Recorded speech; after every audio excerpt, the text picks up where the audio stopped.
मुंबईत आईस्क्रीममध्ये आढळलेल्या बोटामुळे अनेक आईस्क्रीम प्रेमींच्या तोंडचं पाणीच पळालंय। पोलीस त्या आईस्क्रीममधल्या बोटाच्या प्रकरणाचा उलगडा करण्यासाठी प्रयत्न करतायत।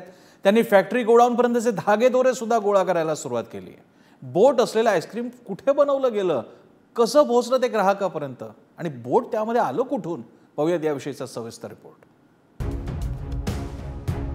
खाने के बाद मैंने बिल्कुल भी मेरे मुंह से एक भी निवाला नहीं जा रहा था। उन्हाच्या काहिलीत जिभेला चव आणि गारव्यासाठी चवीनं खाल्ला जाणाराच नव्हे तर लग्न समारंभ आणि आनंद सोहळ्याच्या प्रसंगी आवडीनं चाखला जाणारा अनेकांच्या आवडीचा पदार्थ, जेवणानंतर अनेकांना हवा हवासा वाटणारा पदार्थ। त्यामुळे लग्न किंवा कोणत्याही समारंभाच्या जेवणावळीनंतर आईस्क्रीमच्या काउंटरवर पाहुण्यांची झुंबड उडते आणि हातोहात कोनच्या कोन, कपच्या कप, फॅमिली पॅक झपाट्यानं संपतात। मात्र याच आईस्क्रीमनं अनेकांच्या मनात धडकी भरवली आहे। इच्छा असूनही आईस्क्रीम खाण्याची हिंमत अनेकांना होईना, कारण मुंबईच्या मालाडमध्ये आईस्क्रीममध्ये आढळलेलं मानवी बोट। मालाडमध्ये ऑनलाईन ऑर्डर केलेल्या आईस्क्रीममध्ये मानवी बोटाचा तुकडा सापडला होता। या प्रकरणामध्ये पोलिसांचा शोध नेमका कोणत्या दिशेने सुरू आहे, तर पोलिसांना आतापर्यंत हे समजलेलं आहे की ते जे आईस्क्रीम होतं, जे ऑनलाईन ऑर्डर केलं गेलं होतं, ते पुण्यात असलेल्या आईस्क्रीम फॅक्टरीमधून बनवून मग मुंबईपर्यंत आलं होतं। या संबंधित कंपनीचे 4 ठिकाणी मॅन्युफॅक्चरिंग प्लांट आहेत, मात्र पुण्यातील मॅन्युफॅक्चरिंग प्लांटमधून ते आईस्क्रीम आलं होतं। हे त्या आईस्क्रीमवरच्या पॅकेजिंगवरून पोलिसांनी माहिती शोधून काढली आणि अशी माहिती पोलीस खात्यात असलेल्या अधिकाऱ्यांनी आपल्याला दिली।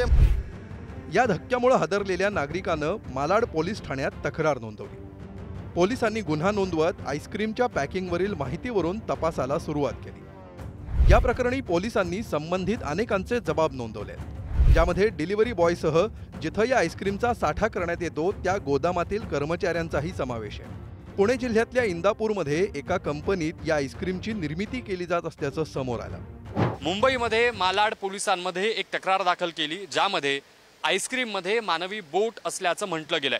या सगळ्या घटनेनंतर खळबळ उडाली। पॅकिंग मटेरियल कितपत सुरक्षित आहे असे प्रश्न उपस्थित केले गेले आणि याच अनुषंगानं ही आईस्क्रीम ज्या ठिकाणी बनवली गेली, एमओ कंपनीची आईस्क्रीम इंदापूर MIDCतल्या फॉर्च्यून डेअरीमध्ये बनवली गेली। पोलिसांनी जी माहिती दिली त्याप्रमाणे याच डेअरीमध्ये एमओ आईस्क्रीमचं उत्पादन घेतलं गेलं, ज्यामध्ये मानवी बोट आढळलेला आहे।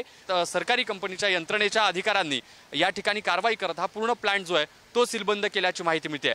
बघावं लागणार आहे आईस्क्रीममध्ये जे बोट सापडलंय ते नेमकं किती तारखेच्या पॅकिंगच्या दरम्यान, कोणत्या युनिटच्या दरम्यान सापडलंय, काय नेमकी या सगळ्या संदर्भानं यापुढे कारवाई होणार आहे हे पाहावं लागेल।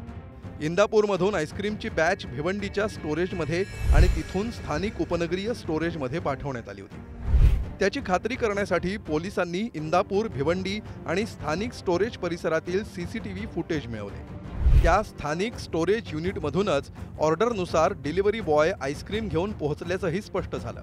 मात्र पोलिसांना फॉरेन्सिक रिपोर्टची प्रतीक्षा आहे। जर ते मानवी बोट असल्याचं रिपोर्टमधून स्पष्ट झालं तर प्राणघातक हल्ल्याचा गुन्हा नोंदवून ते बोट नेमकं कोणाचं आणि आईस्क्रीममध्ये कुठून आलं या प्रश्नांची उत्तरं शोधायचं आणि दोषींना बेड्या ठोकण्याचं आव्हान पोलिसांसमोर उभं ठाकणार आहे। मात्र आईस्क्रीममध्ये सापडलेल्या बोटानं अनेक खवय्यांच्या मनात आईस्क्रीमविषयी किळसवाणी भीती भरली आहे। तर आधीच मुलांना आईस्क्रीम खाण्यापासून रोखणाऱ्या पालकांना एक कारण मिळालंय। या प्रकरणाचा छडा लागेलही, पण खवय्यांच्या मनातल्या भीतीचं काय, त्यांच्या आरोग्याशी कुणी खेळ मांडलाय, अशा घटनेची पुनरावृत्ती होणार नाही अशी खात्री कोणी देईल का, हे प्रश्न अनेकांना पडले।